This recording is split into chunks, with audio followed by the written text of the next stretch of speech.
Hello, and welcome to Storytime with Briar's Playground. My name is Mariana Davila. And I am Merrick Humbert.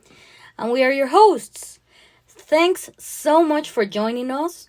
We have a beautiful story for you today. But before we get into that, what's been going on, Merrick? Well, lots of stuff, actually. House of the Dragon Season 3 just started. I think there are a couple of episodes out. We've only seen the premiere, which was exciting. There's a lot of action. I think we both feel like House of the Dragon is a bit weak in terms of the Game of Thrones world compared to the other series, but I'm definitely interested in the lore and the history of Westeros and these families. Yeah, it's fun to watch. For sure. Also, the World Cup is still going on. Mexico won their game last night. Oh, yeah. So they're on the round of 16. I think they will most likely be playing England. And we're recording this on Wednesday morning, so that's not set yet. Yeah, and the USA is playing Bosnia later today, so I'm looking forward to that. It's been a fun tournament so far. There have already been a couple of exciting upsets. Indeed. Other than that, today is actually the 2-week notice for our upcoming competition, our 13th Playground Challenge. So we sent out that 2-week notice, and make sure to sign up. It's going to be another great round, and that starts on July 16th. So don't forget, we've been brainstorming options for the prompts, and I think we have some fun ideas, and I'm excited to see what you all do with them. Yes, I can't wait for that. But should we get into our story for today? Let's do it. All right. Today, we will be reading a very moving story called Something You Can Touch by Cathee Phillips, which won 6th place out of 642 entries in our 9th Playground Challenge. And it is about a woman who finds strength in an unexpected place after a tragic loss. It's a really beautiful story. And Cathee Phillips is a talented writer from Barbersville, Virginia. Currently, Cathee is working on a volume of short stories with the working title Spilled Milk. Instead of writing a memoir exploring the generational trauma of her ancestry and life, she is writing stories that explore how such trauma entrenches raw emotions deep within the mind, soul, and body. It's not about the facts and the details as much as it's about understanding the source of those emotions and how exploring the roots of these things through her writing and through these stories, how that can help find even the smallest bit of healing, which is really what matters. So be on the lookout for that, and make sure to follow Cathee on her website, catheejp.weebly.com, and this information will be in the description wherever you're listening to this. Yes, but for now, here is Something You Can Touch. Enjoy!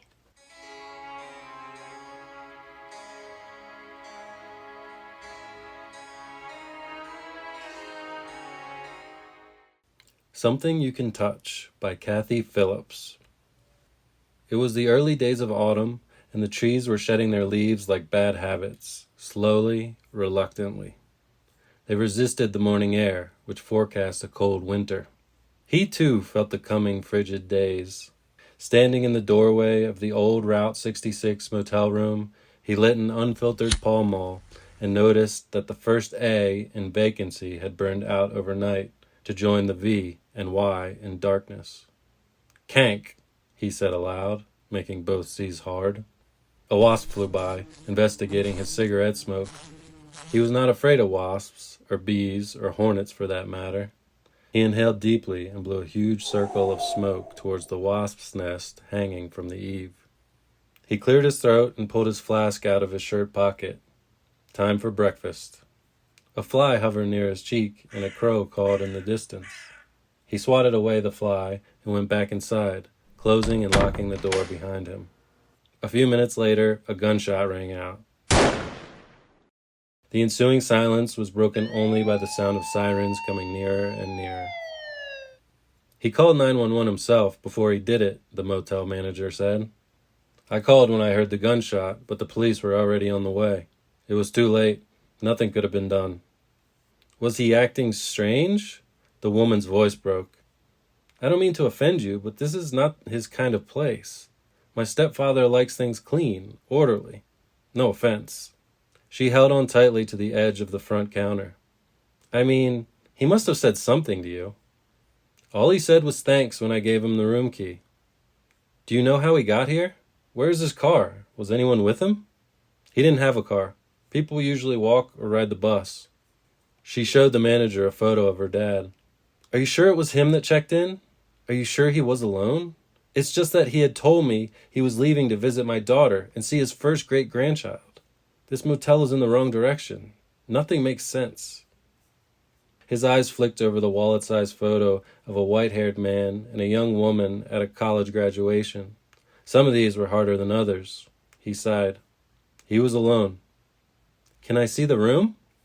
He was not surprised that she asked. He knew from experience that if he said no, she would keep coming back until he relented. He handed her the key. There are stains on the wallpaper. He had covered the bed and floor with plastic drop cloths, but I think it went higher than he expected. We cleaned everything as best we could. She didn't move. He came around the front desk and opened the door for her. It's to your left, on the corner. Lee stood outside the door for a full 60 seconds. She knew because she counted them, trying to calm herself. She counted slowly and focused on the peeling paint, on the smudged window, on the wasp nest hanging from the gutter. She fussed with her gray-streaked, shoulder-length black hair that was tied back into a messy ponytail. She straightened her cotton blouse and khakis, badly wrinkled from the 13-hour car ride. She had driven all night, unable to sleep. She probably smelled, too. She should have checked into her hotel and taken a shower first. Her stepfather, who had raised her, would not like to see her this way. Would not have liked to see her this way, she corrected herself. If you don't take care of yourself, no one else will, he would say. Would have said. Fuck it, she said out loud. Fuck it all, she said to the wasps, to the stained wallpaper, to old motels, to death. She unlocked the door and pushed it open with both hands. The stale smell of Pall Malls, mixed with the scent of bleach and air freshener, filled her nose, and she began to sob. He never smoked inside, but he had here, in this room. That was the moment she knew. Her dad had left without saying goodbye. The police officer had discouraged her from viewing his body, and she had been in too much shock to insist otherwise. She positively identified her dad from photos of the tattoo representing Bob Marley's 3 little birds on his left forearm. They had released his personal belongings to her. His worn leather wallet, the old-fashioned analog watch that he had been wearing, his slip-on loafers, placed in a small duffel bag with one change of clothes, and the suicide note neatly encased in a manila envelope. They also gave her a small silver flask. She had never seen him with a flask before, but they insisted it was his. She had not been able to bring herself to read the note at the police station. There had to be another explanation. Alternate scenarios played in her mind like a bad television movie. Maybe it wasn't even him. Maybe he was running from someone and had faked his death. She had left abruptly, ignoring the staff psychologist who offered her coffee, and driven straight to the motel. She would investigate his death herself. She rubbed her nose against the acrid smell and realized that her face and blouse were wet with tears. She reached into her backpack for a tissue, and her hand brushed the envelope. She took it out and laid it on the small desk.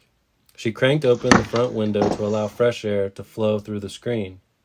The crank was rusty, and her shaking hands were not working very well. She must be getting dehydrated. She went to the sink and turned on the tap. She watched the water swirl down the drain. Lee Ann, he would have said, don't let the water run like that. It's not going to get any colder. Don't waste water. She was 10 years old, letting water blast from the garden hose as she waited for it to get cooler. The day was the hottest on record that summer, and she had been riding her bike around the neighborhood while he mowed the lawn. Let me have a drink, he said, and put out a hand to take the hose, but she sprayed him with the water. He laughed and grabbed the hose, and, giggling, she let go and ran away, towards the front door. She was betting that the hose wouldn't reach there, but she lost the bet. They both ended up soaking wet, sitting on the steps. It's too hot to finish mowing today anyway, he said. How about an ice cream cone? They climbed into a sports car, and he put the top down. Don't worry, he said. We'll dry off fast, and the water won't hurt anything. Water. The water won't hurt anything. She blinked and saw that the tap was still running. She hurriedly cupped her hands and gulped the cool water. She dried her hands on the scratchy towel and sat down at the desk. She drew out the crisp white linen paper from the envelope. He had printed her full name, address, and phone number at the top of the page. She nearly started crying again at the sight of his meticulous handwriting. Each line ran straight and true across the width of the paper, and he had left a precise 1-inch margin on the top, bottom, and sides. After she left home, he had written to her once a month, without fail. He would say, "We talk on the phone and text, but you can't touch those. Phone calls and texts disappear. Handwriting says a lot about a person. A letter is something you can touch, can keep. It's like having a part of the person with you." She had sent him emails and told him that he could print them out. They were her letters to him. He did, and kept the printouts organized in neatly dated binders on top of his file cabinets where he stored his engineer drawings. He won't write to me again. Out of nowhere, the thought blazed across her mind and strangled her. He won't write to me again. She began breathing like her therapist had taught her. 4 counts in, hold for 7, out for 8. As her throat relaxed, she remembered how he would sit at his drafting table to write. He would use a ruler to trace straight lines across the paper with a pencil. Once he finished, he would carefully erase the lines without smudging the ink. She loved the smell of his pencils, the rubber erasers, his home office. As a child, she would join him, sitting on the couch and drawing quietly beside him. Later, as a teenager, she would haul in her books and do her homework. He had started working at home after her mother died. "I'm not leaving you alone after school," he had said. "It's not good for a child to be alone."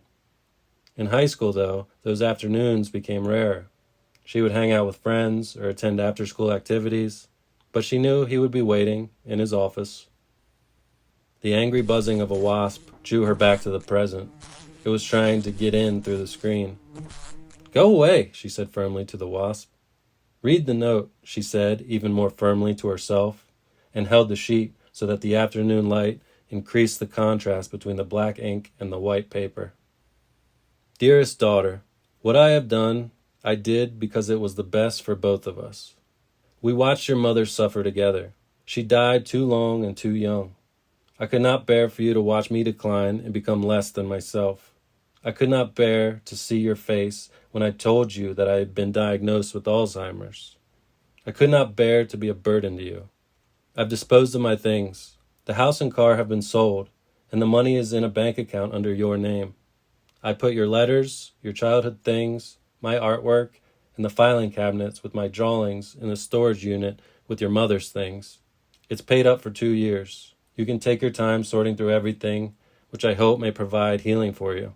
Just contact my attorney. She'll give you all the details. I know this is not fair to you, but I also know how strong you are. I've always been so proud to be your dad. You may not feel it, but you are still young. Please live your best life. Don't let anyone hold you back. Keep your chin up. Please give my granddaughter and grandson my love. I hope you all can forgive me. I love you more than I can say. Dad." "Sold your house? Give them your love? Chin up? Fuck all that," she yelled. "I would have taken care of you. You didn't even give me a chance." She crushed the note up into a ball and sprung up, ready to tear the place apart. Then she saw what she had done and smoothed the sheet out with quick, furious strokes. And, not caring about bedbugs or mites, holding his last letter to her heart, she collapsed on the bed and fell asleep, listening for his voice. She woke up an hour later. Groggy and a little disoriented, she picked up her cell phone and dialed her daughter, April. She told her as gently as possible that, yes, her granddad was gone. "Mom, I can't believe it. He was supposed to be here tomorrow, to see the baby." "I'm so sorry, sweetheart." Lee paused and then said, "He was diagnosed with Alzheimer's, and he didn't tell me. He didn't want us to have to take care of him. He didn't want to be a burden. I think his mind was already failing. All this, it's just not like him. I should have gone to see him more often. I didn't realize." Her voice faltered. She heard April swear softly before she said, "Mom, this isn't your fault. He made his choice. I think he made it out of love. He knew how hard your divorce has been. He didn't want to make your life even more difficult." Lee could not respond. She felt as if her body was breaking into 1,000 pieces that she would never find. Mom, what can I do?" "Nothing. There's nothing to do." Lee whispered. She said more loudly, I need to go now. Give my grandson a kiss and hug for me. She hung up quickly, shoving her grief down into the abyss that had opened inside her.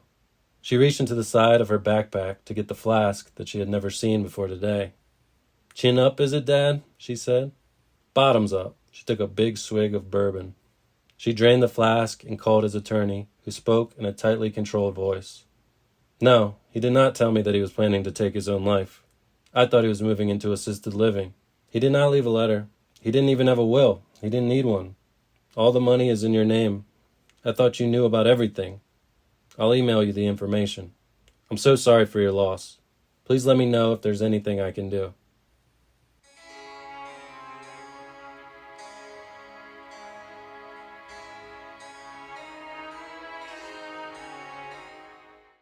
Lee did not move for a long time, but sat staring out the window at the old oak trees across the parking lot. The branches were moving back and forth slowly in a light breeze. After a while, she became aware of the rush of the evening traffic. The rays of the setting sun outlined the trees in a brilliant red-orange. A few leaves fell, sparks that tumbled down to land harmlessly on the scant grass cover that had survived the summer. She should leave now. She hated driving after dark. She went over to the desk and was slipping his crumpled letter back into the envelope when she noticed a line of small writing on the inside flap. The secret ingredient is sugar. Chin up. And, of all things, he had drawn a smiley face. He had never done that before, not even on the birthday cards he gave her as a child. Suddenly, she laughed. Of course! Sugar! The taste of cold turkey sandwiches flooded her mouth. Every year, on the day after Thanksgiving, he would make enough turkey sandwiches to last them the entire day, enough for both lunch and dinner. She had tried for years to duplicate his recipe, but had never been successful. Her daughter would complain, They just don't taste like Granddad's, Mom. Can't you get him to give you the recipe? Nope, she would reply. He'll tell me when he's ready. She had tried one year, when she had come home from college. She leaned against the counter, watching him chop up the leftover white meat into neat half-inch square chunks. He seasoned the turkey with salt and pepper and added heaping tablespoons of mayonnaise. Before he mixed it all together, he told her to turn her back so that she could not see him add his secret ingredient. Really, Dad? She said. Don't you think I'm too old for this game now? Please just give me the recipe. Too old? One is never too old for games. Besides, I'm not ready to tell you what the secret ingredient is yet. Now turn around. She obliged him and turned her back, but tried to peek over her shoulder. Turn all the way around. When he let her turn back around, her mouth watered as she watched him pile the turkey mixture onto fresh white bread and cut the sandwiches diagonally. He put each one in its own sandwich bag on a tray in the fridge. The grumbling of her stomach interrupted her reverie, and she found to her surprise that she was hungry. She picked up her billfold and room key to go to the diner across the street. On her way, she stopped at the motel office. The manager looked up as she came in. What are you doing here this late? Extra shift? She said. I'm it, 24/7. I'd like to stay overnight. I'll pay. He paused. You sure? You doing all right?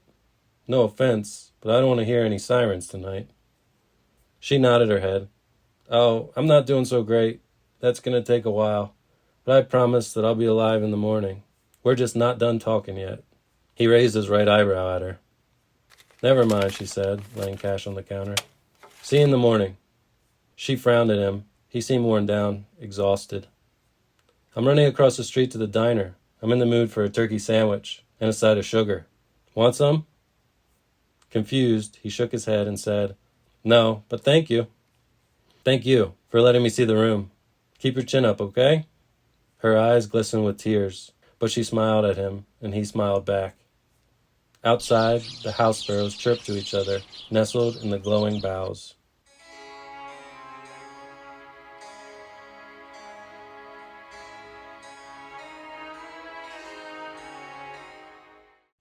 That was Something You Can Touch by Cathee Phillips. And I just find this story so emotionally impactful.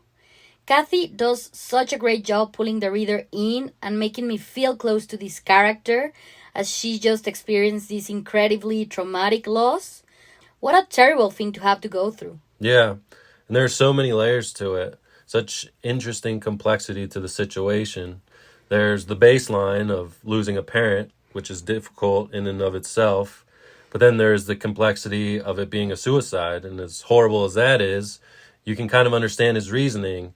Recently being diagnosed with Alzheimer's and not wanting to become a burden on his family, not wanting to have them go through the struggle that would inevitably come with that. I love the part when we read his note that he left for Lee. It is very sweet and heartfelt, and sort of filled with sentimentality and maybe some platitudes. And I love her response to it. How she says to herself, "Sold your house? Give them your love? Chin up? Fuck all that," she yelled. "I would have taken care of you. You didn't even give me a chance." I thought that was such a powerful moment. It really captures her heartbreak and her anger in that moment. It is great. Yeah. And I also love the ending and how she finds the secret ingredient from his turkey sandwiches. I love this idea because food really is such an important part of our lives. I think it is really a universal part of being human. I think we have connections between food and family. It's tied up to memory and tradition. We have memories of things that our parents made for us growing up, specific things that we ate on specific holidays. And all that is connected to love, the people we loved, the memories we had, the things we want to pass on to our own children. I think this is something that most everyone can relate to on some level. And I like to think back and consider how far back some of these things go. Whether it's the chicken pasta that my mom made for me, and how her mother used to make it for her, and how she taught her how to make it, and how I make it now for my son. And I wonder how many generations that went back, how many hundreds of years, how much love, the giving of sustenance and care to our families. And that's what it's all about. So I just love the part about the turkey sandwiches, and I think it has captured all this in a subtle and really beautiful way. Yeah, I totally agree with what you just said. I also love how she adds some specific memories in the story, how we get the specific details, like the time they play with the water hose on the hot day. That was a lovely memory. But then how we get the details about seeing his great grandchild, another example of love over generations. Yeah, the detail about how he might scold her not to waste water. She left the faucet running. That's a great idiosyncrasy that just gives us more of a feel for the character. It brings him to life a bit, makes him feel like a real person. And then how we learn that she has gone through a divorce recently, how we learn that she lost her mother in a difficult way. Another reason that he didn't want her to have to go through that same sort of struggle with him. Yeah, all these details are great.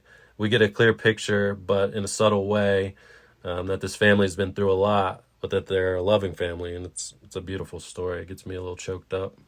It is really touching. All right, is there anything that you wanted to add? Well, just in terms of writing and the structuring of the story, I would just add that I thought the opening was great. You get the image of this man at this motel. The scene is set, and then you hear the gunshot, which serves as an excellent hook as the story begins. It's a bit shocking, and then definitely grabs the reader's attention and makes you want to know more. So I thought that was very well executed as well. Definitely. It pulls you in right away. Well, all right. And for the prompts, for the character, Cathee chose a step-parent. For the setting, it was a rundown motel. And the one thing that had to be included in this challenge was a wasp's nest. And make sure to check out Cathee's website, catheejp.weebly.com. And don't forget to sign up for our 13th Playground Challenge. We're 2 weeks away. Can't wait! And we will be back for another episode of Storytime with Writer's Playground 2 weeks from now as well. Thanks so much for listening, everybody. Have a great one. Take care.